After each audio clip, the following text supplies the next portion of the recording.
Hmm? Ah! You're listening to the Run for Your Lives podcast.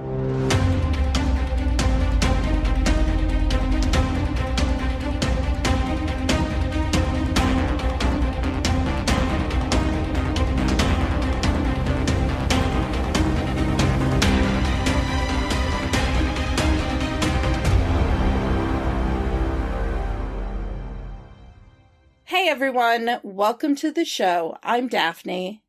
And I'm Pake. And this is the Run for Your Lives podcast. This episode we are talking about the horror comedy film Office Uprising, directed by Lin Oeding and released on Sony Crackle, July 19th, 2018. That's my birthday. July 19th is my birthday. Yeah. So the Crackle gave you this present a number of years ago. Crackle has had some interesting movies. Like they've done a few movies that I think definitely fit the Run for Your Lives world, but we haven't gotten to them yet. Interesting. I don't think I've seen any of them. I didn't even know this thing was a movie that existed until you brought this to me to do for this week. So never heard of it before, which is surprising, I guess, in a way that, like, just looking at the cast, like, at least. It's a good cast, right? Yeah. I mean, like, especially, like, Britton Thwaites and, Karan Soni and Zachary Levi. Like, there's people in this movie that I'm like, oh, I like these people. I've seen these people, but I did not know this movie existed. Yeah, I know. There were some familiar faces in there. I mean, you mentioned a bunch of them already. I thought you might get a kick out of seeing Zachary Levi in a different type of role than what you've seen. Yeah, it was interesting. Which, of course, I was like, Zach Levi, always a treat to see him. Yeah, I have a personal degree of separation connection to Zach. Just to lightly brag, but not really, barely.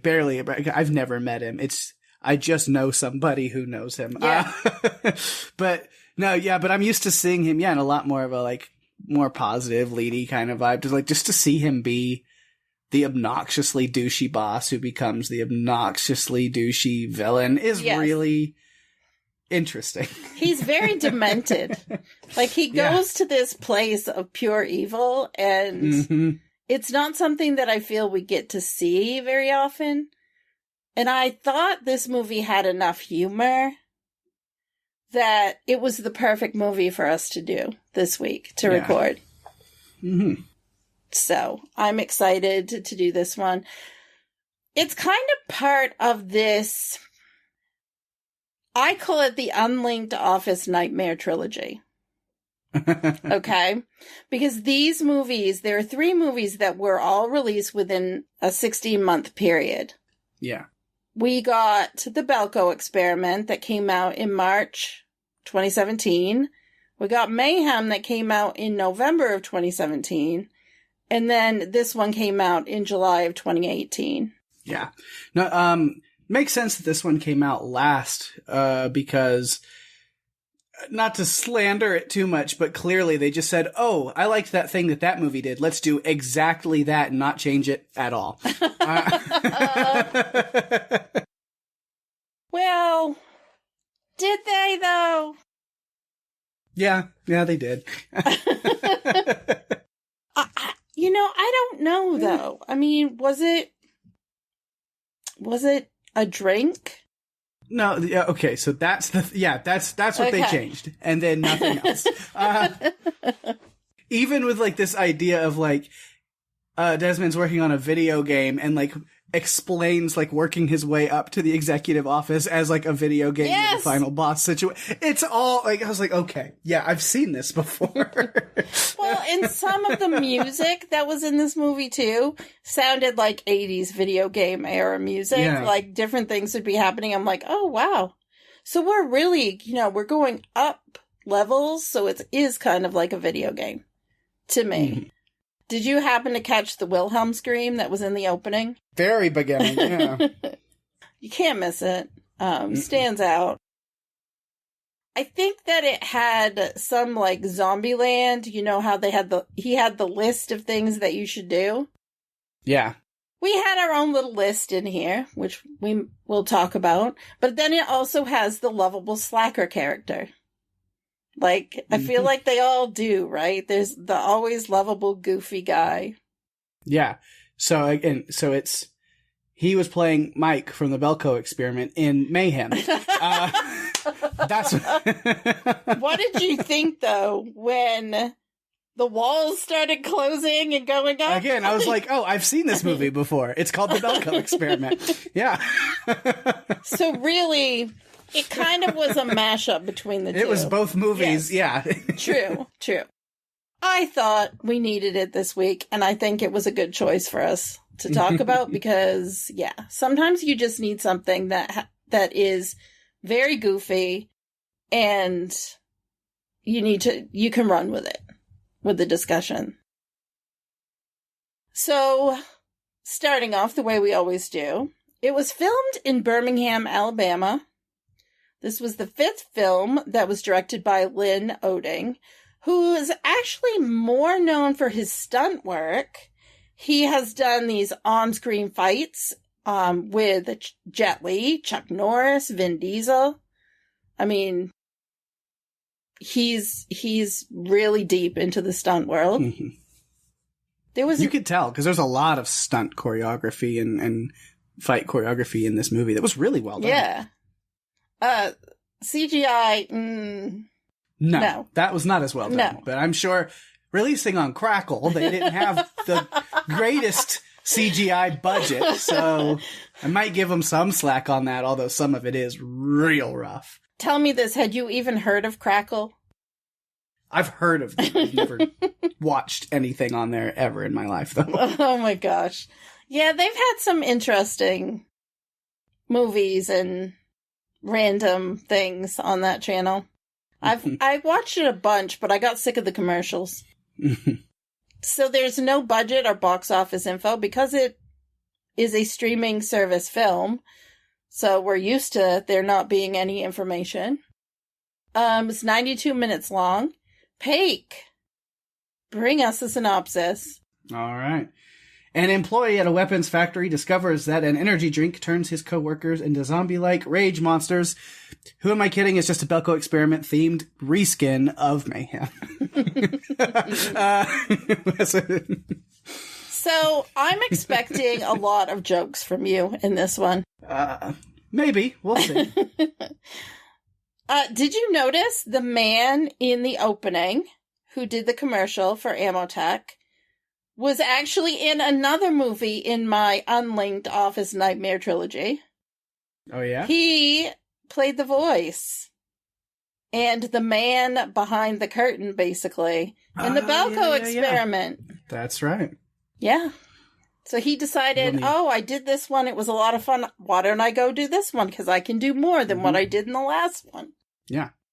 So he was on the other end of an experiment in this one. Although it wasn't an experiment, but kind of like it was somebody vengefully, purposefully making sure that this happened. So like, yeah. Yeah. It was a shit show for that office building. So I think we should probably just jump in the way that we always do.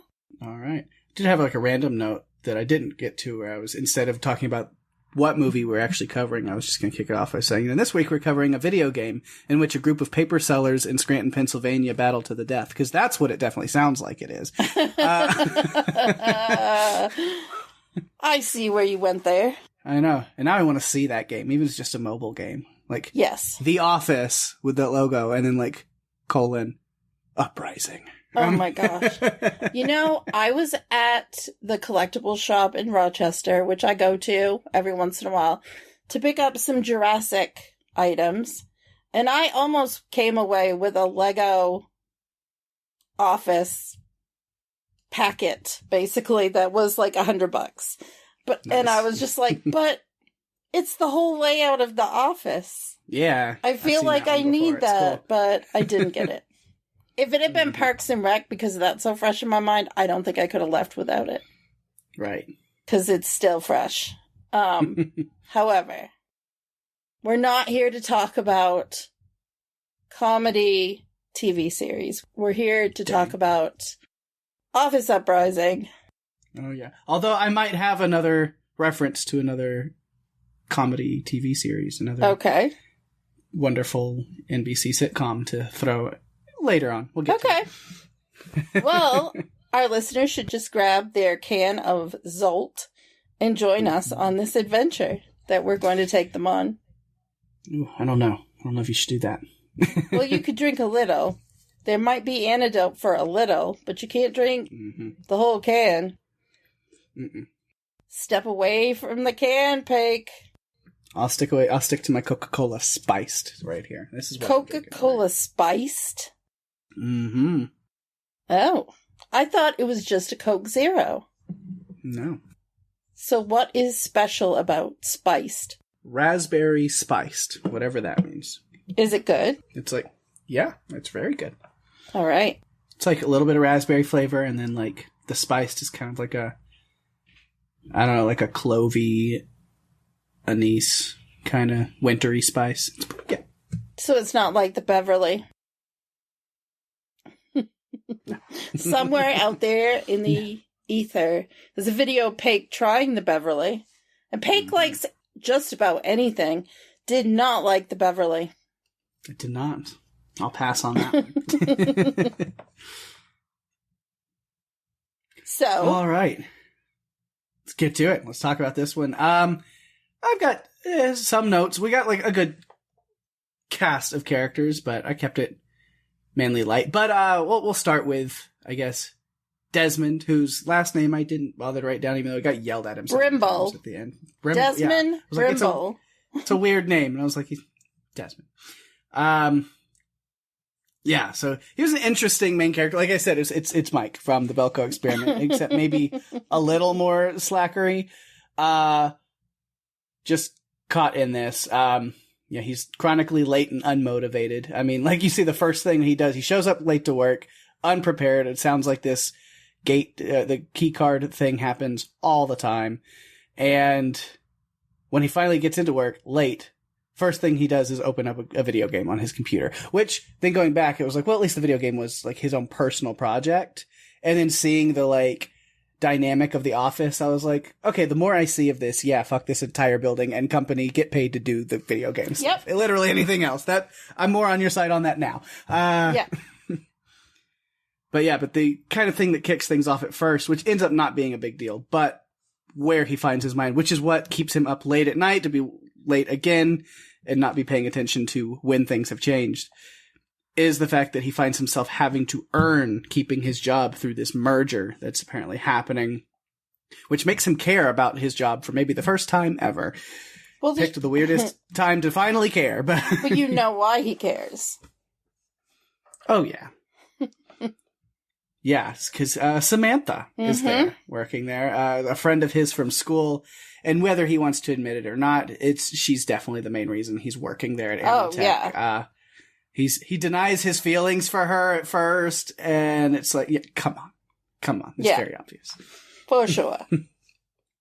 He's definitely into her. Everyone knows he's into her, and he hasn't acted on any feelings, so... Yeah.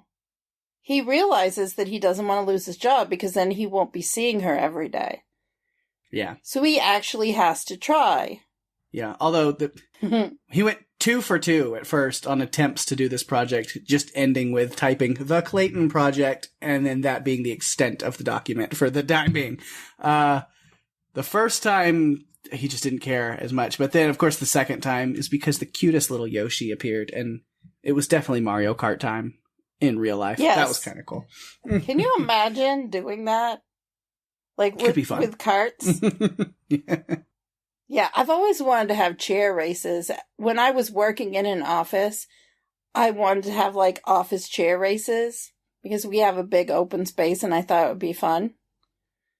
But I think this Mario Kart, real Mario Kart, could be a lot more fun. Yeah, it looked fun. Well, the first time that he's going to write this paper, he deletes it and decides to write How to Survive a Day at Amotech instead. Yeah. Which, these tips for surviving work, we saw how well they worked for him the first time, which, I mean, honestly, we're pretty decent. He's got his ideas of how to get around. But then I liked seeing that they also transferred over to the new situation. It was really good that, clipboard. Carrying the clipboard through the room of just like rage zombie people, people just going, it's like they market it as zombie horror. And it's like, there are zombies and they use the word zombie. It's like, no, it's just, it's the rage thing. It's like a food poisoning. Yeah. It's like, it's mayhem in that aspect. It's like, that's what you're copying.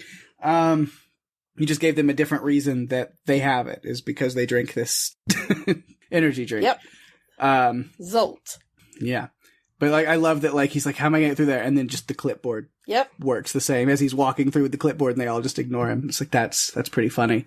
There's a lot of really great visual gags in this movie. I will give it that for his like rip-offy, cheesy, terrible effects in some places can be. There were several moments, which I'll point out, most of them, if not all of them, like that, like literal laugh out loud moments of just great visual gags that I really, really appreciated. And yeah, so just carrying the clipboard through, and then even like getting out of the slogan, kind of thing where like getting like toss the ball first or whatever, and just like he gives a half-assed terrible slogan on purpose, so they just let him go. And then even when they're throwing him a human head and like, your life is on the line, give us one. He gives one just not terrible enough, but just right on the line enough for them to go like, whatever, go away. Okay. Yeah, they were very intense. Another, another person that we've seen in a bunch of things. Yeah, I recognized Alan Ritchson immediately. Yeah. Like, that's another one of those actors who was like, yep. There's Alan Ritchson. Yep. Okay. They had a great cast. Like, they were people yeah, for sure, that were doing different things. Karen Sony. Mm-hmm. It took me a minute to remember where I had seen him. And now it's like, oh my God, he was great as Mo. Just really enjoyed him. Karen Sony. I love him in everything he's been. I'm jumping ahead a little bit to his character, but that's fine. Yeah, I mean, especially like the main two, if I'm going to think of him, he's been in like a bunch of stuff even more than this, but like right now mentally where I'm at is like Deadpool, which was like his big like kickoff for a lot of, people. And then he's incredible in Miracle Workers as well with... Is that the Daniel Radcliffe? With Daniel Radcliffe and Steve Buscemi. Yeah. Oh, it's so good. I might have to put that on my list to watch. It's great. It's very great. Every season is a different theme, right? Yeah, it's like an anthology thing. It's the same actors with a different theme. Yeah. Okay. And like in the last season, maybe it's I don't know if it's getting renewed for another one. I think the one that ended last might have been the final. I don't know. Hopefully it comes back, but you never know. But yeah, he played like a like bounty hunter cyborg. And oh wow. It's incredible. That's different. Yeah. But other ones, like Sam Daly was Marcus. We didn't see him a lot, but within just a few lines of dialogue, I was already stoked to see him die a horrible death later on in the movie. So I mentioned Alan Ritchson was immediately recognized. And then even Kurt Fuller, who played Lentworth. Oh, I know. Is one of those guys like that you've seen a million times. You can't like pinpoint exactly where he is, but it's like, oh, he's like one of those recognizable character actors who's appeared in like literally everything at one time or another. You're like, yeah, that guy. So Ian Harding, who played Nicholas Frome, he became very popular because he played a teacher on the show Pretty Little Liars. Mm-hmm. There were also like other people that have gone on to do other things, like Stephen O. Young. I don't think his character actually had a name, but he was the salesman who was screaming into the phone. We're going to see him a little bit later, Pake, in this summer, because he's in Twisters. Mm-hmm. Yeah, and his face is recognizable because he's the voice actor and face model for Mr. Negative in the like Sony Spider-Man games. Oh, okay. I recognize him from that as well. Yeah. Kenneth Choi has gone on to do TV. Like, he was really big on the show 911. He's been on it since it came on. He was also on The Last Man on Earth, which I think is pretty popular Will Forte show. So, yeah, I mean, despite it coming across as a mayhem experiment ripoff, and I left Belko off, but, I'm kind of trying to merge the names. Despite it being kind of a ripoff of those two movies, the cast in it, the cast was great. Yeah. So, and there were a lot of funny moments, which I'm sure we'll get into. But Desmond does, as we were talking about, Desmond used his list of ways to survive at Amotech as a way to kind of get around and do things. Mm-hmm. Like practicing your breathing techniques to minimize job stress. What's more stressful than rage-affected coworkers chasing you? That's going to stress you out. Maybe just a little, yeah. Yeah. I liked his number 4, avoid the douchebags. The higher the office, the bigger they are. And he puts douche god on the top floor. Mm-hmm. So I really liked that. Yes.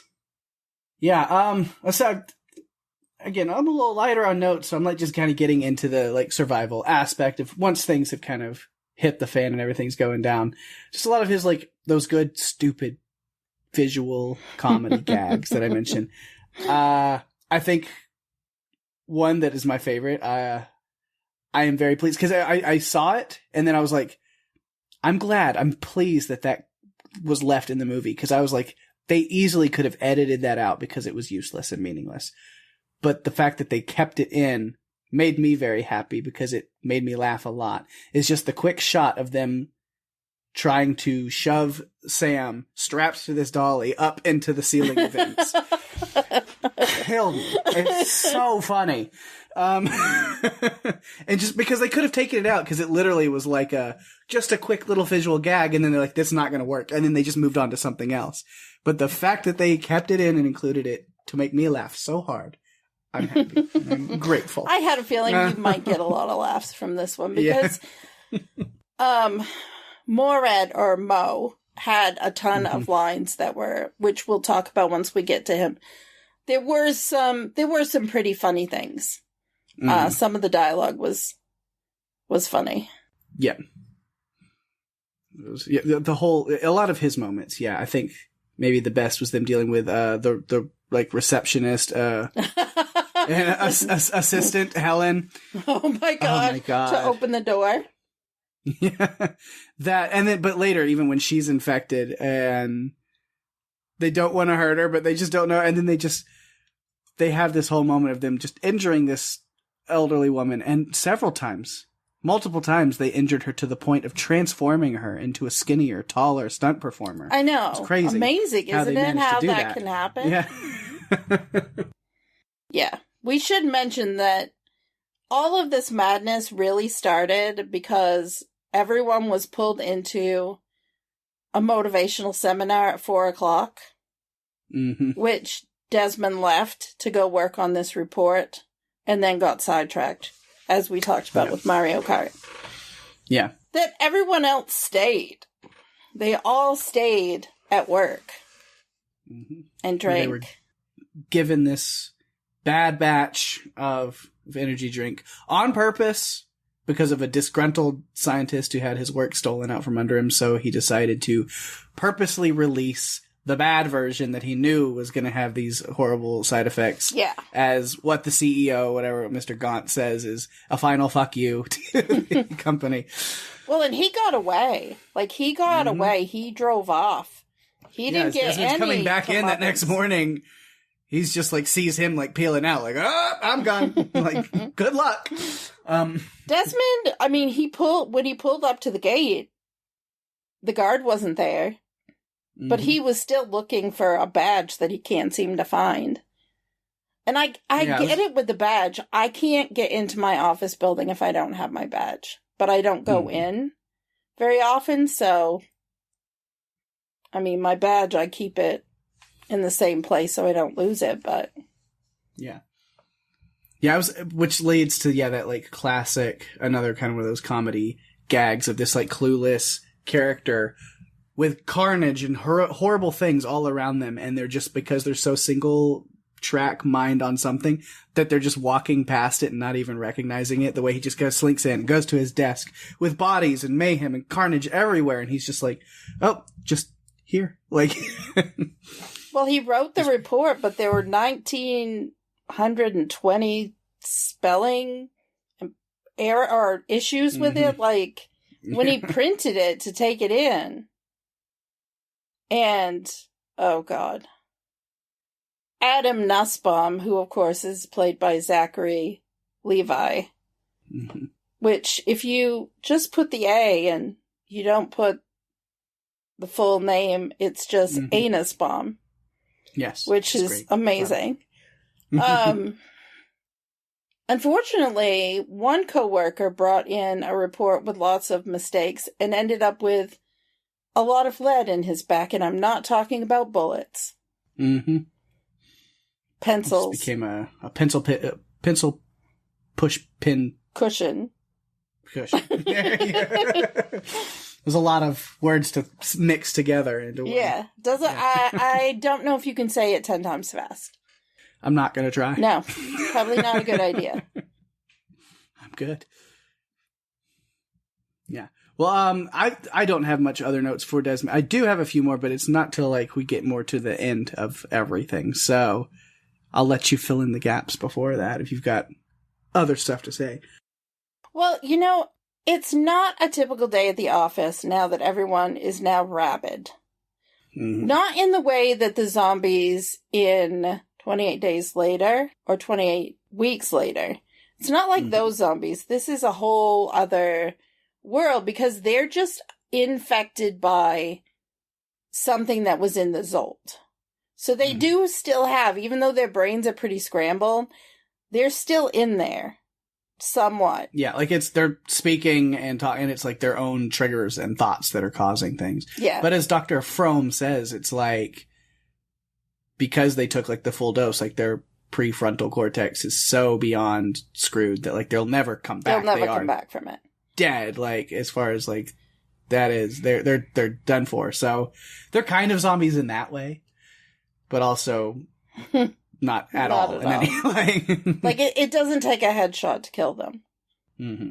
I kind of got reminded of wrestling just from the thumbtacks to the face and the stapler and all of that. I'm like, okay, is this a movie or is this Double or Nothing? Because a lot of people getting thrown through tables early on. Yeah, I mean, this could be a pay-per-view here. I did think the CGI on Bob's head slice was real bad. This is real bad. It was real bad. However, I loved their face-off. His face-off with Adam Nussbaum was awesome. Like, I wanted Bob to win because I did not like Nussbaum. Team accounting versus team advertising. Fight! And I was definitely like wanting Bob's team to win, but no, we didn't have that. It made me laugh really hard when the elevator started saying, "We're experiencing minor technical difficulties." Minor? Okay. I'd hate to see the major problems if this is that. Yeah. Not good. Yeah, going to Samantha and then her just being infected but not fully. Not as deeply. Still enough to turn her into a violent sex zombie momentarily from time to time. Yeah, I think he was into it, but not. Right. I don't think he quite knew what to do, because I think he was hoping for that, like, because I do believe he loved her, he was in love with her. However, I don't know that he expected her to be that forward when it came to, sex. Yeah. which again, talk about the visual gags. I laughed way too hard at Desmond knocking her out with the Big Book of Calm. I had a feeling you might enjoy those that. Those are the kind of jokes that are the specialty for me. That's my favorite spot. Those kind of jokes. I love it. Yeah. She wasn't completely in a rage. She'd be in a rage and throw him around, and then she'd not be in a rage, and she'd be herself again. It's because, again, she only had a little bit of it. She didn't have the whole dose. Yeah. But he's afraid because he's not sure, what she's going to do next or what's going to happen. So he has to take precautions. But she does come in very handy. Yes. Yeah, just rolling her around strapped onto the dolly. Which after the HR moment, that's what having her in there, and then I love the HR moment. scene. It's so funny. I was like, of course. It makes perfect sense that HR would have the most pent up violent rage as from any. Absolutely, the stuff they have to deal with. Of course, that they're going to be in a rage all the time. Mm-hmm. But they seem to just be working. They're following the lead of this one person. Yeah. Lisa from HR. Lisa from HR. There's always a Lisa from HR. Yep. Sam's incredibly helpful during this part because she basically reveals a few secrets about Lisa from HR. Yeah.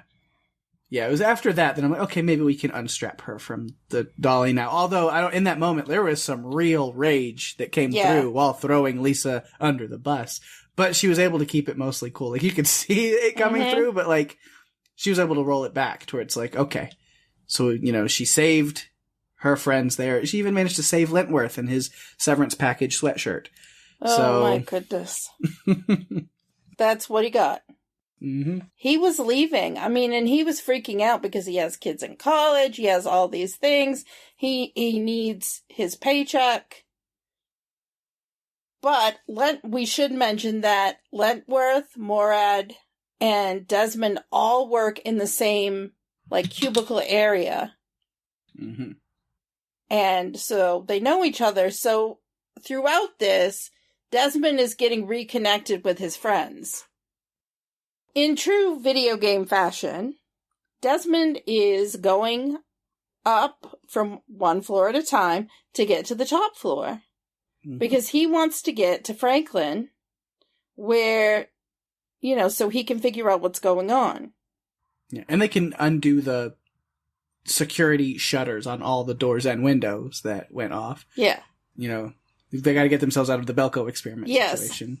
Yes, we have to get away from that first. Mm-hmm. That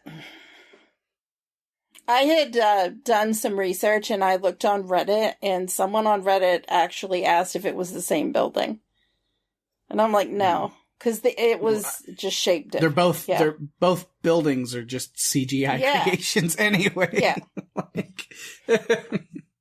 So he makes it up there. The issue is they didn't want to let him in. Franklin decides not to let anyone in. Despite the fact he may not have created this, and it was created by a disgruntled scientist, he's still responsible for this company and this building and the people in it, and he was not letting Desmond and his friends in. He was happy to leave them outside until a janitor walked out. I know, it's just thwarted by just the janitor opening the door. Like, oh, hey. Where have you been? How are you not infected? Right. What's going on with this? It didn't make any sense. Yeah, it was funny. Franklin. I'm jumping in with other points or characters because I've just got one or two notes for them. So I'm like, throw it in. It was interesting that moment. I was like, why is the CEO here the one that ends up the most level-headed at the point? I was like, don't get me wrong, he's still an evil, greedy psychopath son of a bitch. But that's just his normal default setting. Yeah. But he's not infected. He's not he plays a big role in helping for a little bit. Although, but he thought he was safe in that office. Mm-hmm. And then, the janitor, and you have these other people in. And then when Nussbaum's trying to get in, And he's like, well, now there's no way you're getting in. And it was like, what about the cheap walls? It's like, which again, great gag, really funny. It's like, the doors are high security, all this. And he's like, okay, the doors are, but like, wall. Yeah. The walls are cheap wood. That's easily accessible. You really didn't think that through very well, did you? No. Man. Again, Zachary Levi and his delivery of this demented accounting director was, I mean, it's pretty crazy. Even if the movie is a bit of a knockoff, he was pretty fantastic in this role. Oh, absolutely. Demented and deranged as he's leading his disciples up the levels behind Desmond. Yeah. Because he's just been collecting everyone as he goes. Because he's got a plan. He's the man with the plan. Yeah. Yeah. So Nussbaum and his army of workers, all ready to go, easily infiltrate the office. They've got to just kind of move back all the way to the main office of Gant, which that scene, again, like, I was like, I don't want to root for Franklin Gant because he's a caricature of what actual real life villains are. Yes. Like, 100%. He's an actual... But I will say he looks pretty badass with his gun, standing in front of his painting with him looking badass with a gun. Like, and so I was like, well, if I'm honest with myself, he's probably the best chance of our good characters surviving. And then with that, he was immediately dead. So, never mind. First his hand was chopped and then his head was shot off. Mm-hmm. It's like, well, never mind then. I started to wonder if I was watching Red Dead Redemption with the guns. Oh, yeah. Because these guns were pretty good. I mean, they were pretty spectacular, what they were able to do with them. Yeah, even things that defied all semblances of reality and logic. Like how Desmond ends up taking out the other guys standing around him in that room. I was like, shooting a bowl of shotgun shells to take out people. I'm like, I don't think the physics of that work out at all. That's not how reality. This works. That's not how any of this works. And yet, the suspension of disbelief leads us to it taking out everyone. I mean, he would have been dead too. Like, there's no way he would have survived it. Well, I mean, in reality, he would have survived it because it wouldn't have done anything. Well, it would have shattered the bowl and, like, shot the desk. That's true. You're not setting off shotgun shells with shooting them with other shots. That's not how that works. They require force, and you know, that's not how. But okay, this is this world we're in. That's how it works. Mm-hmm. It's ridiculous. So. I mean, that is an ammo company, weapons company. Mm-hmm. They've somehow managed to, you know, create shotgun shells that defy logic and physics. That's what they sell. Yeah. And they have wacky scientists that work for them, so no wonder they're making things. Yeah. I mean, they had something called Agent Orange something, and it's like... Soda. It was a soda. Yeah, that is something that's a chemical. Agent Orange was a chemical that was used in a war. Yeah. Like, soldiers got exposed to it. Yeah, so it's definitely a super great idea for a soda name. Well, you know, Bob and his team they came up with it. They were very proudly, very proud of coming up with that one, along with a bunch of other ideas that were his or theirs. It's all advertising. Mm-hmm. It's the creative team. We do it all. You know what they? Yeah. But yeah, the shotgun shells thing, that was weird. It was a creative idea. Again, not based on any semblance of reality, but sure, it's creative. Unfortunately, we lost one of our band of heroes during this time because he had decided that he thought he could get his job back. I'm one of you! Wentworth decided that he would get his job back. Unfortunately, he took an axe to the stomach, and that was the end of him. just went out so stupidly. That was all. That was so dumb. Franklin offering everyone a drink and them all looking at him like he had 5 heads because they didn't want to drink Zolt, and he's just like, Scotch, not Zolt. I'm like, okay. And I remember the first time I watched this, I wondered if alcohol was going to be the antidote for Zolt, but no, it was not. No, not quite. No. But there is an antidote that does exist in a way. We get this. There's a chance that with Dr. Frome's help, they might be able to concoct some kind of cure to save Samantha. We just need Desmond and Mo to arm themselves with a historical variety of weapons. I loved that part because it made no sense. Yeah. None of those things are going to work, but yet they did. They worked, but it didn't make any sense. It's like, no, this is not going to work. Yeah, but arm themselves up with that and then just make their way through Anus Bomb's entire army of workers. Oh, man. You have to admit, though, Nussbaum does sound like a video game boss when he's in that robot.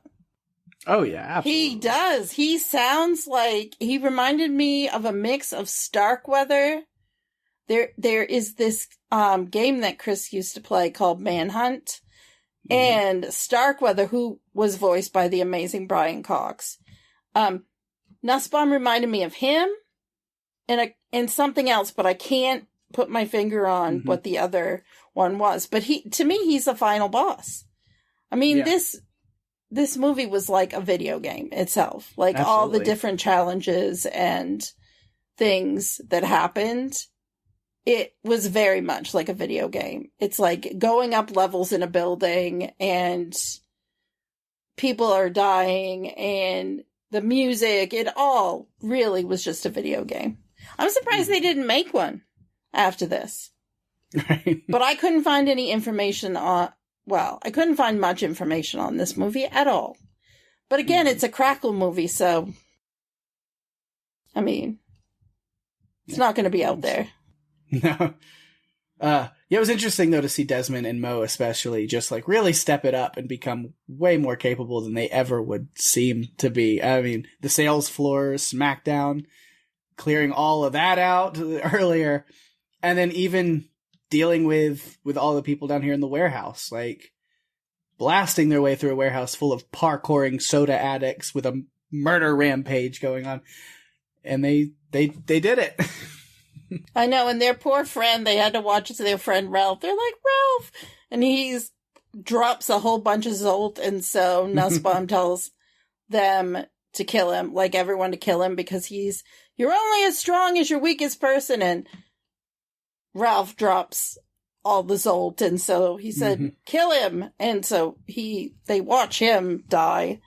The final battle was It was kind of fun. I mean, it ended up being what it needed to be. It wasn't, I mean, of course the C4 was not going to work. Okay, it's not. C4 without any wiring. No. Like, he's just sticking it to the places and then just remotely trying to, like, do you think it's Bluetooth? Is that how you think that works? Well, I don't know. Maybe they would have come up with something. If they can come up with shotgun shells that work the way they do, maybe Amotech should have come up with some Bluetooth C4. You know what? I would not put that out of the realm of possibility. But again, Desmond isn't big on reading directions. No, or paying attention. At really, all. In any way. I mean, no, he's not into it. But he did finally make the landmine happen. So that was fun. That was good for him. That I enjoyed. That I enjoyed because, again, it's a final boss battle. It's what you expect. When you get into it with the last boss. You know, here's your final boss. I feel like going up every floor, they were dealing with different...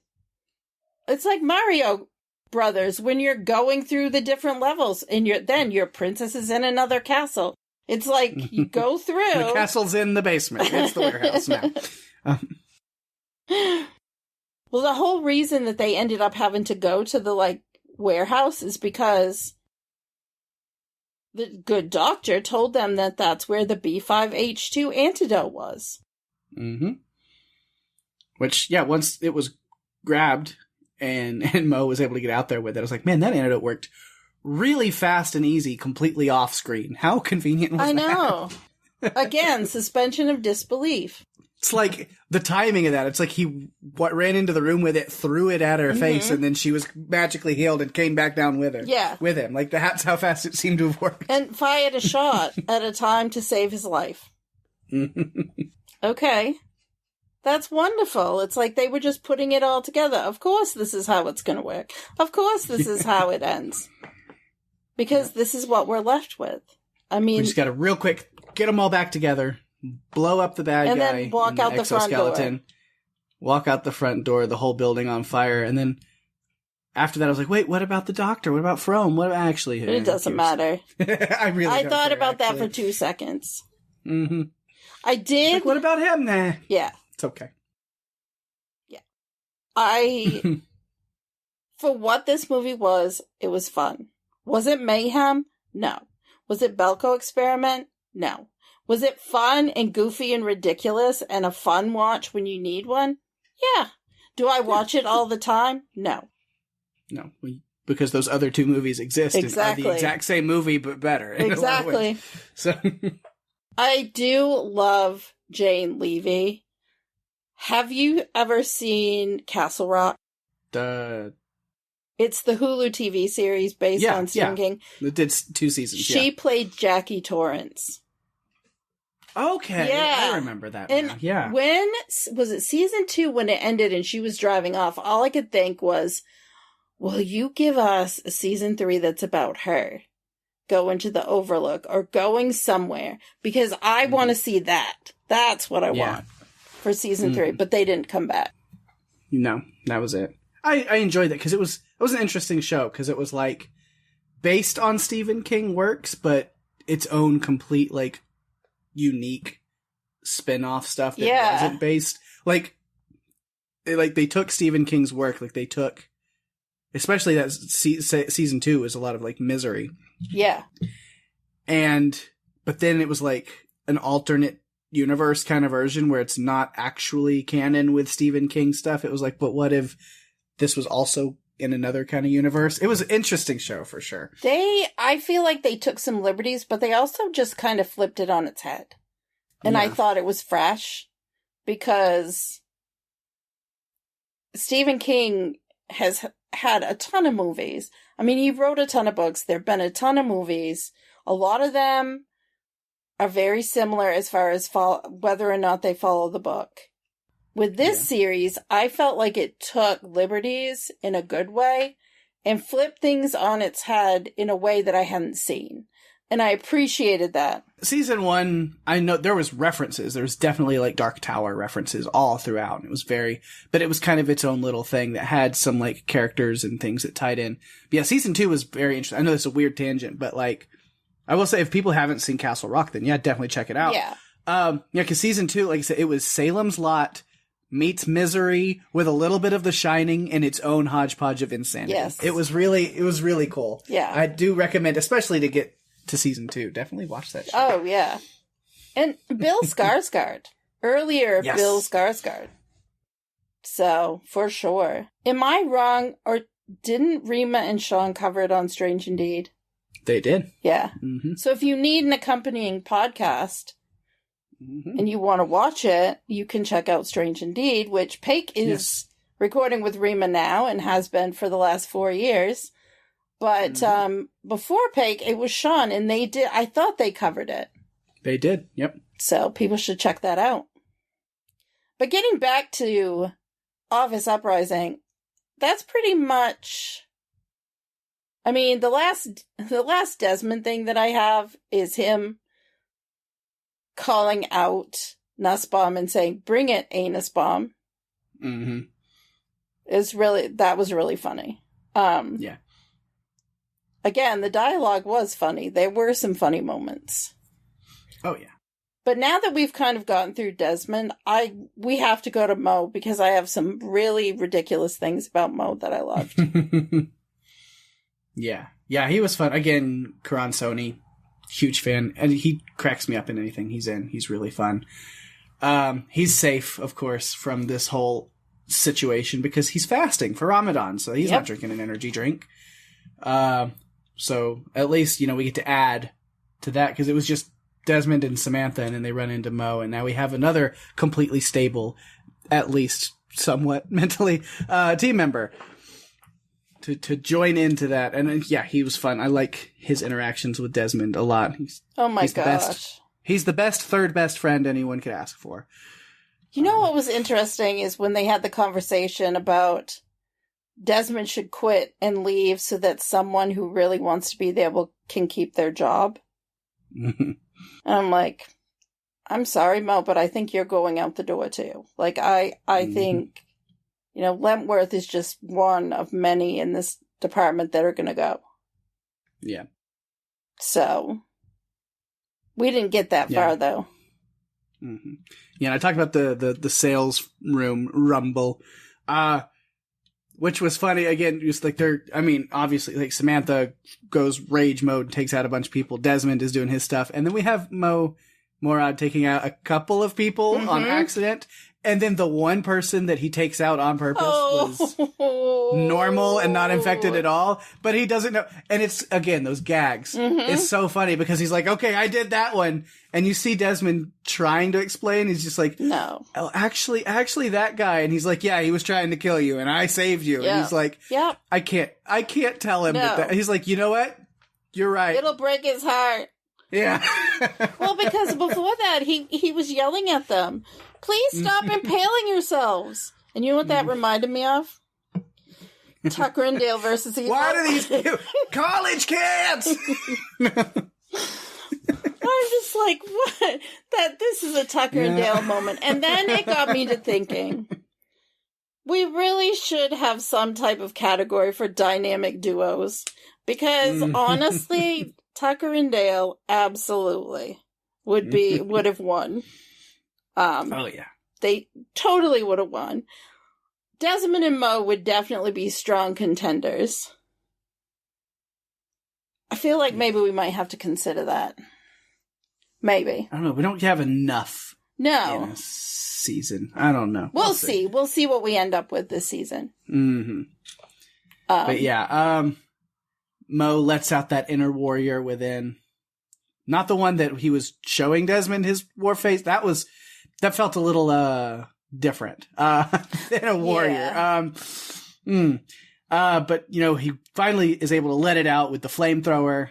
Didn't amount to anything, but still good for him for getting there. It was great to see him start to do that. But my favorite part was earlier in the movie, Marcus had been bullying Mo, and we get to the end, and then Mo is trying to get the antidote back to From so that he can administer it. However, he runs into Marcus, who just starts kicking his ass. Yeah, which the whole movie I was wondering, where's Marcus? What happened to him? I'm ready to see him get his comeuppance. And then I was like, I was wondering where the absolute douche canoe was going to make his next appearance, and there he is. He's really beating up on Mo at first, and then the tables turn and he gets rocked. I loved the whole dialogue that Morad said there. Marcus, because of racism, your thuggishness, and your complete inability to call me by the right fucking name, I hereby sentence you to a lot of fucking pain. And he keys him in the leg. And I knew that key, with that whole thing that Marcus said about keying people, I knew that was going to come back. And then I love when he jumps on his chest and just screams and is like, that was my war face, motherfucker. Yeah. Like, yep. You go, and Mo. He rips the sleeves off of his shirts and goes just full Hulk mode on his own accord. And then so that all the other infected crazy people coming after him literally scares them enough to where they stop. Yep. Because he's all Hulk mode, and then he just runs away, which just further confuses his enemies. And I'm like, yes, never let them know your next move. Nope, don't do it. Yeah, don't. I love when he did have the flamethrower and it was working for a minute, and he's like, I like my steak well done, and that's how I like my coworkers. I'm just like, what happened to Morad? He's gone, and now it's Mo with a capital M-O. So I really enjoyed that. There are things I like. I think this movie could have been better, but the parts I liked, I really liked, and the other parts I just kind of wrote off. Yeah. Yeah, like I said, there's moments. Mm-hmm. Like a lot of, there's gags and jokes that carried me through. Yeah. Yeah, because next, I'm done with the Morad moments, but, talk about some Nussbaum for a little bit. Just again, right off, again, I knew it was going to be, the jokes were going to be very well written, and whether visually or even like just some of the like, just dialogue jokes, is early on when Desmond is in Nussbaum's office and they're having that little meeting. He's talking to him and he's telling him about the merger and the other companies that they're merging with, the names of them. They're brands that are weapons manufacturers and like chemical warfare things, like there's like anthrax and stuff, and then jet skis also. But they're named Altria and Benevolencia. That's what it's like. These super positive names. It's like altruism, benevolence, and it's like, oh, but they're weapon manufacturers. Do you think? Of course they are. Do you think they put that into AI to come up with those names? But wait, no, that didn't really exist back then when this movie came out, which was about 8-9 years ago. Didn't exist, so they couldn't do that. Mm-mm. As they shouldn't. No. Actual art should be written by actual people. Exactly. Exactly. It's fun to play with, but no. Yeah. Don't actually do anything commercial with it. No, but it's definitely fun to play with in special projects. Yeah. Yeah, I'm trying to see if I have anything else really. Just him wearing that like exoskeleton war suit thing. That was it made great. Made a comeback, because the first time we see it is with Dr. Frome talking about it with Desmond, which it's their green initiative, and not by the way that it helps the environment, but that it recharges and runs off of organic material. Yes. So you actually destroy nature in order to make it keep running. It's the exact opposite of environmentally friendly, and that's their green initiative, quote unquote. It's like, oh my god. And Marcus, Mo didn't really kill Marcus, so Marcus had to donate his arm. Well, yeah, the suit needs that organic material to recharge, so Marcus was there to give it a hand. Or an arm. He could help arm it just a little more. Yeah. That was a good one. Yeah. Yeah, Marcus. Again, most of the baddies got their comeuppance except for the guy who caused it all. He drove off. And somehow I don't think there's going to be a sequel. No, I don't think so. That's okay. So that's really all my character notes. I've got a few other random notes. I did like that Wentworth had a honey bong. Did you notice his bong was like a honey container? Yeah. It's like a little honey bear. Someone else, it looked like it was a Pringles can or something. Yeah. It was real strange. I think that was Ralph, and poor Ralph, we know what happened to him. Mm-hmm. Yeah, those are interesting tools. Yep. Effective, I guess. Mm-hmm. I get. Where are you putting the water in this? The honey one made a little more sense that way. Yeah. Oh, again, Pake. Some stuff you just got to write off, suspension of disbelief. Yeah. Let's see what other ammo tech notes. I don't have a lot of, like the commercial at the beginning was interesting. Going into it blind, not knowing anything about what it was about when I jumped into it, immediately I was like, oh, Belko vibes with the building. And then it's like, except this building makes and distributes weapons, which if it goes the way of Belko is even worse. Yeah. And then when the metal shutters came up, I was like, okay, it is Belko. Got it. Yeah, it's the Wish. It's the Wish version of Belko. Yeah, we do Temu now. Is that what it's called? I don't. Oh, Temu. Yeah. Yeah. The Temu version. Right. Nobody does Wish anymore. It's all that now. I think. I don't know. I never used either.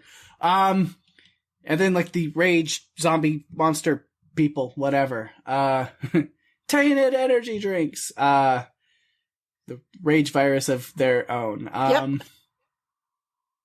which is, it was interesting. Perpetrated for people, by people. Yeah. Basically. And so, you see some of the starting effects of that. I was 100% with Jerry from Superstore, played by Chris Grace. One of those, he's done some Dropout stuff as well. And then, he was one of the other people in the call center, or like the switchboard operator that their phones can't go out. So that was like another little like storylines. They can't call for help or anything. You can't have outgoing calls. The company was so tired of people making personal phone calls that to save money. I love that Desmond points that out. He's like, so to save the money from employees making personal calls, you hired an entire new department of people to work. And I want to just screen calls. Like, that's what okay, sure. And that lady was so annoying. I want to know what she was on. Because, I mean, she must have been on something to be that happy and smiley because, no. Right. Yeah, but so her coworker, played by Chris Grace, who, as I made the joke, he played the character of Jerry on the show Superstore, which, by the way, Daphne, 1,000% you're adding that to your comedy sitcom watch list that you're working on, because that's another great one. You think I would like it? I think so. It's so good. Because I'm very picky. We've determined that. It's not that I hate comedy, I'm just very picky. Yes, I think, that one's definitely within the realm of what you've been watching lately. It's so good. I will put it on the list. Superstore's getting added, and then you can see more of Chris Grace not whacking somebody in the head with a phone to tell them to shut the fuck up. Is that America Ferrera? Is she on that? Okay. Yes. Yeah, right now I'm working my way through Abbott Elementary, so gotta get through that first. Top notch. Such a good show. Yeah, I think it fits right in if you're needing stuff to watch. It's like, all right, if you're going from Parks and Rec, Abbott Elementary, you got to throw Superstore in there. It's right there along those lines. Yeah, so I'm looking. Yeah, it's particular things. Mm-hmm. Yeah, not super silly. It's got to have a little bit of heart. Like it has to have a little bit of heart. Oh, absolutely. Superstore was one of those shows that the jokes were hilarious. It was so stupid so many times, but also episodes and moments that would just like make you cry and like really get connected. Oh, okay. So it's like Ted Lasso. Yeah. Oh, and Parks and Rec did make me cry a few times, so. Mm-hmm.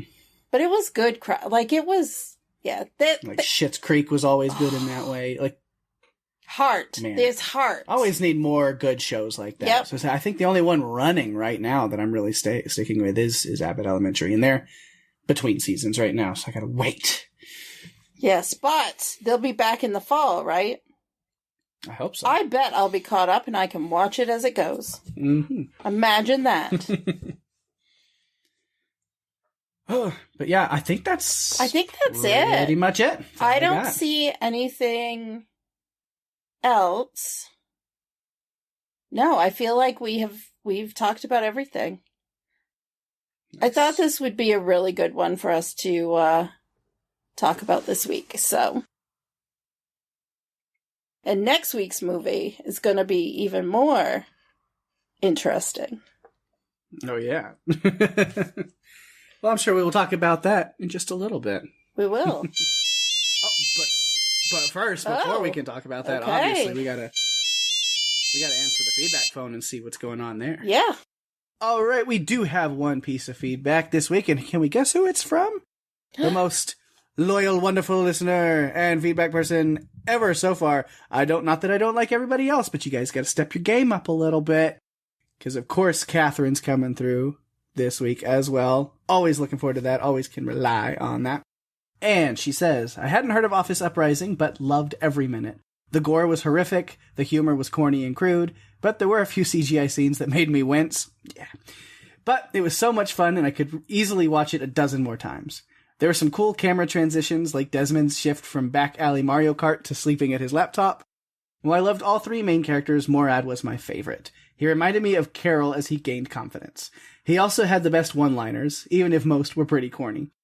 The choreography for the zombie fight scenes was amazing, and all the extras looked like they were having so much fun. Ugh. Can you imagine being an extra on a movie like that? Right. It would be so much fun. Well, if you'd like to submit feedback like Catherine, You can find us on Facebook and Instagram at Run For Your Lives Podcast. You can email us at runforyourlivespodcast@gmail.com. And if you're enjoying the show, be sure to tell your friends. We are available on all the podcast players, including Apple, Spotify, and YouTube. For all the links that you'll ever need, you can go to runforyourlivespodcast.com. And if you feel so inclined, to give us a review on Apple Podcasts, as that is the best way to share the love and get us out there even more. We really appreciate it. We do, absolutely. Always love to hear the feedback, and hope you will continue and add on. We want to hear from everybody. So if you haven't left feedback, don't be shy. We always love to hear from everyone.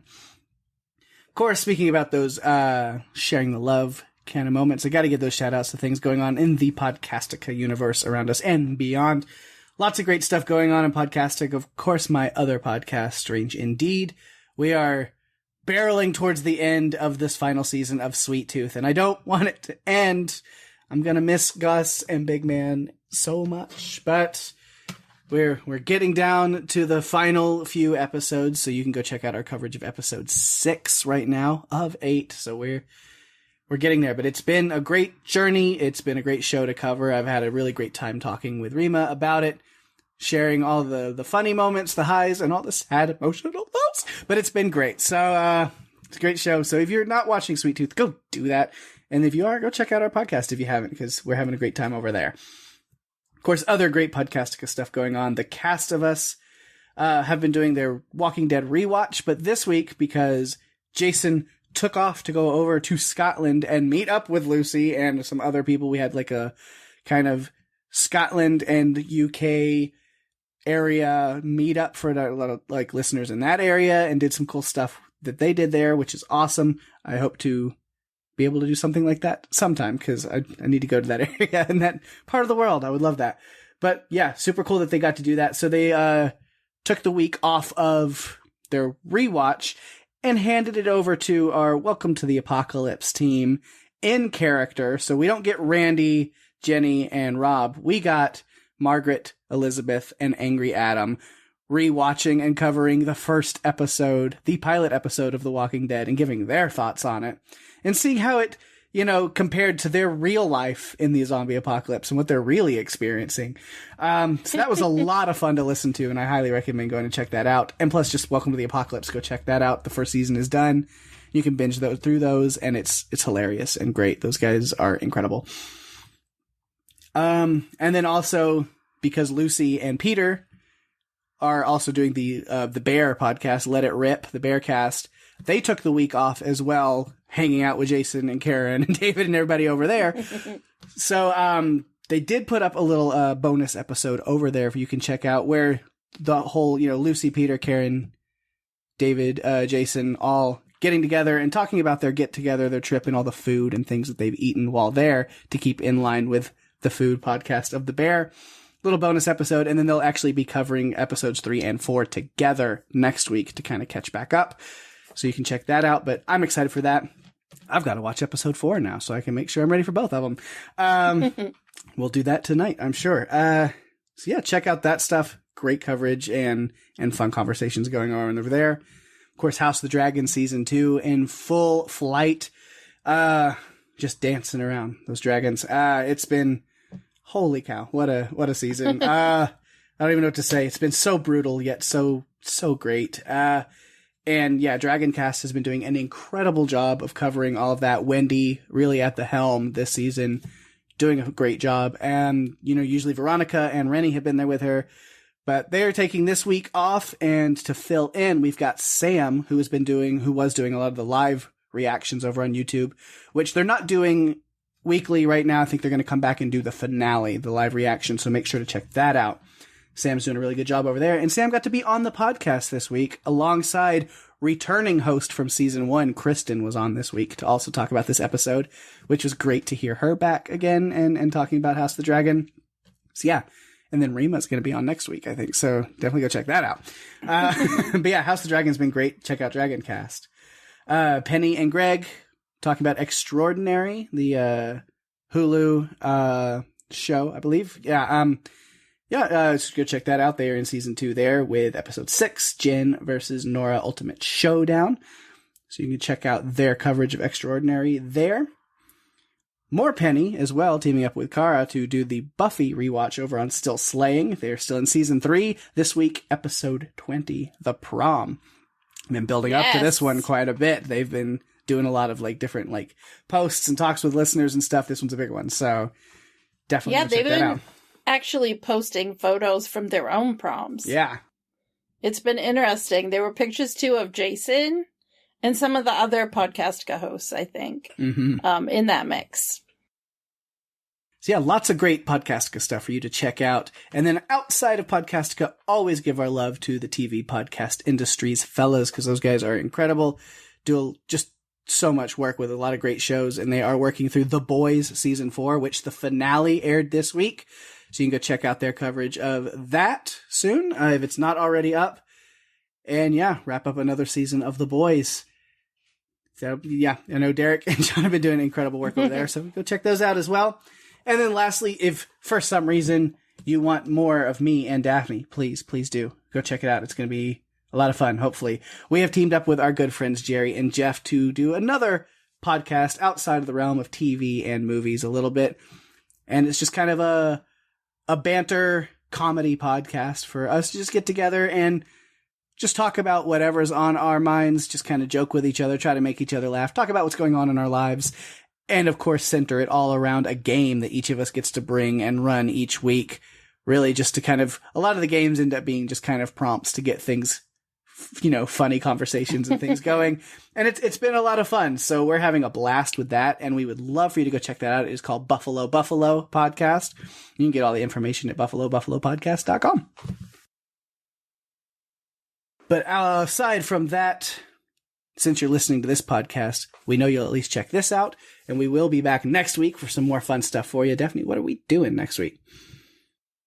Well, speaking of Jeff and Jerry, when a delicious, addictive substance marketed as a healthy dessert becomes a nationwide sensation, a small group of investigators uncovers the horrifying truth and battles to expose the deadly secret behind the stuff. Jeff and Jerry are going to join us next week to discuss Larry Cohen's 1985 film, The Stuff. Mm-hmm. Lots of fun. It is a ridiculous movie. And lots of laughs, lots of jokes. If you haven't checked out Buffalo yet, the next week's episode might give you a hint of how we torment poor Daphne so much. You get a little taste of what the four of us together are like. Yes. I feel like I'm the Wrangler, and it can get quite ridiculous with the three of you. Yeah. Well, if you're the Wrangler, I'm the Levi's. Don't know what jeans Jeff and Jerry are going to be yet, but I'll let them decide. And with that, we've come to the end of another great episode of Run for Your Lives. Thanks, everyone, for listening. I'm Daphne. And I'm Pake. And if you have to run, you better run for your lives. Bye-bye.